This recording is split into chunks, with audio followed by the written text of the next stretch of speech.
Bonjour et bienvenue à tous. Ce qu'il faut craindre après la tentative d'évasion de Mohamed Bazoum. Salam la famille, soyez les bienvenus dans cette nouvelle vidéo dédiée à mes frères et sœurs de Niger. Chers compatriotes, dites aux autorités nigériennes de ne pas badiner avec le feu. Cette tentative d'évasion de Mohamed Bazoum nous prouve suffisamment que les purs ennemis du Niger sont déjà à côté de ce président. Avant de commencer, n'oubliez pas de vous abonner et d'activer la cloche de notification pour ne rater aucune de nos prochaines vidéos. C'est parti. Frères et sœurs, hier 19 octobre 2023, M. Bazoum, le président qui est tombé le jour de putsch au Niger, a failli quitter le camp pour se rendre au Nigeria. C'est-à-dire, il a fait une tentative d'évasion. Mais Dieu merci, on a pu l'intercepter. Dans ça, il y a les non-dits. Voilà pourquoi ce matin, je me permets de déballer le contenu pour mettre vos esprits à l'aise. Mais bien avant, pour sécuriser cette vidéo, pardon, comme d'habitude, mettez toujours les pouces comme ça. Likez, mettez les cœurs, partagez au maximum et surtout, n'oubliez pas, j'ai besoin de vos avis dans les commentaires. Très important.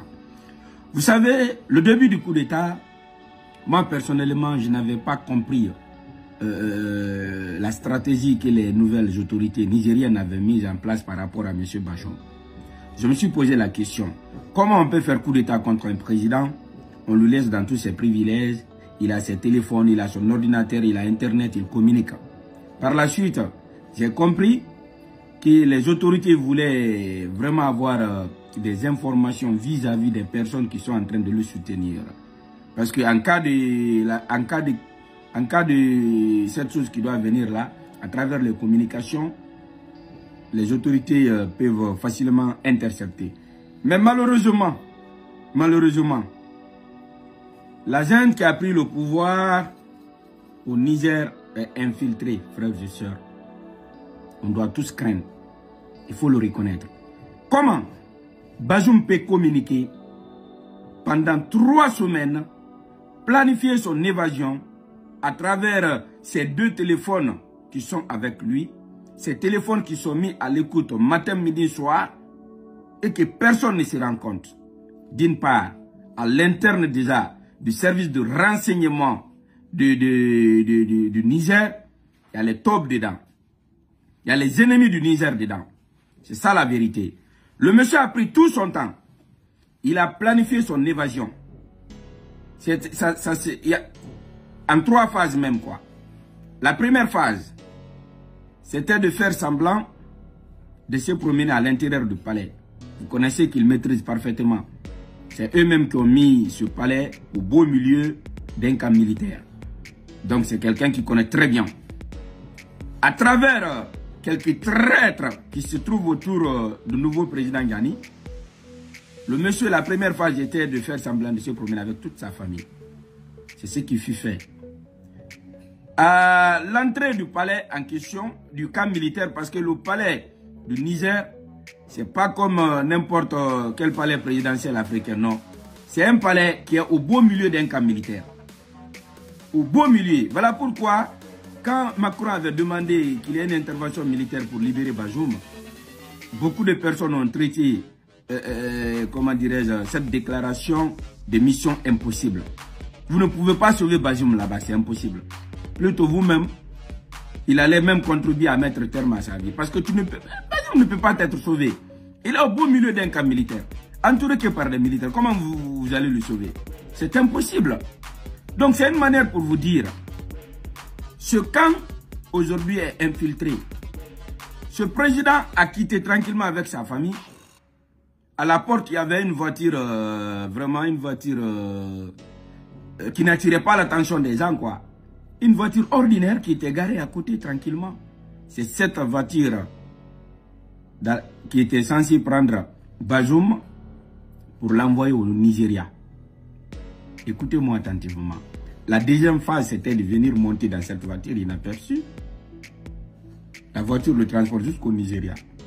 À la frontière déjà, il y avait eu des planifications. Comprenez? Maintenant, la troisième phase, une fois au Nigeria, il y a un avion, c'est-à-dire privé qui l'attendait, qu'il allait le prendre, automatiquement c'est les autres. Une fois que Bazoum est à côté de Macron, vous allez retenir ça.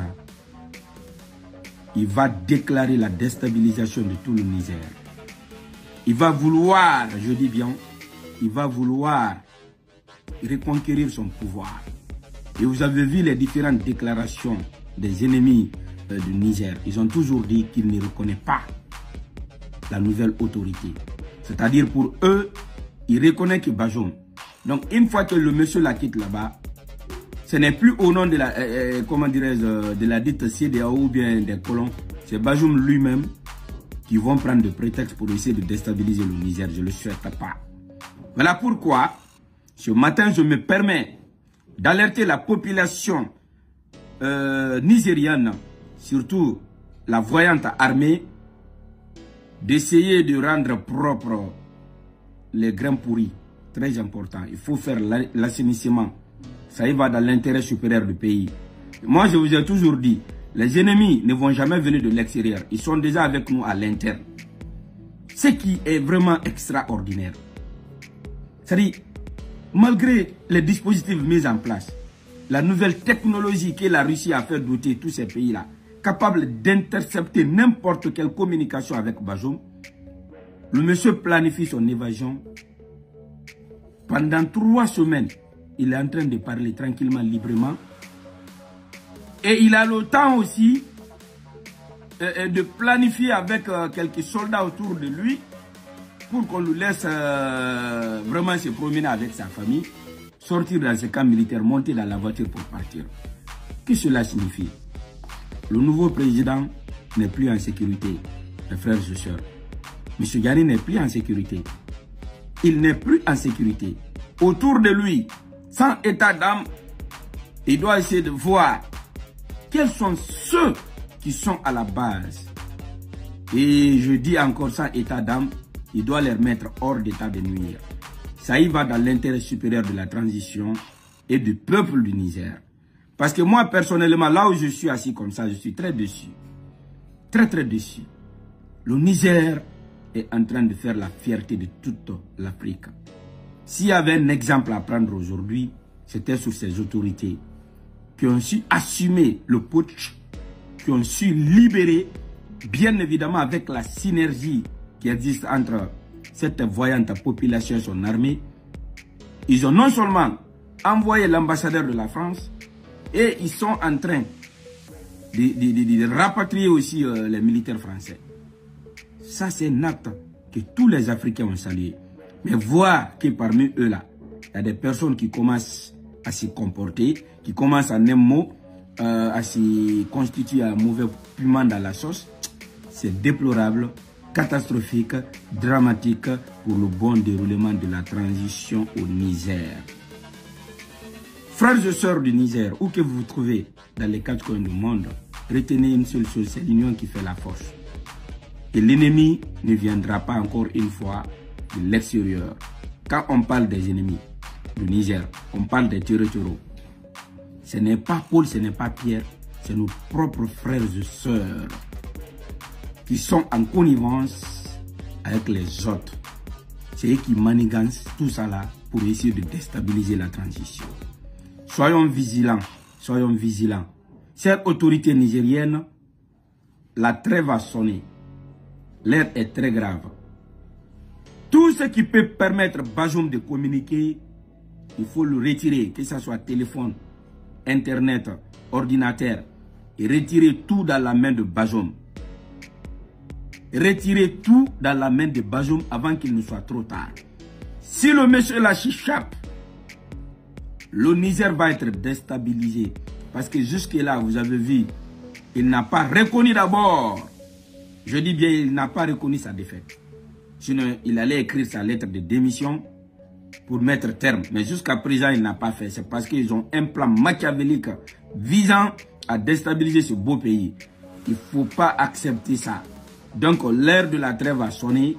Retirez tout dans la main de ce monsieur.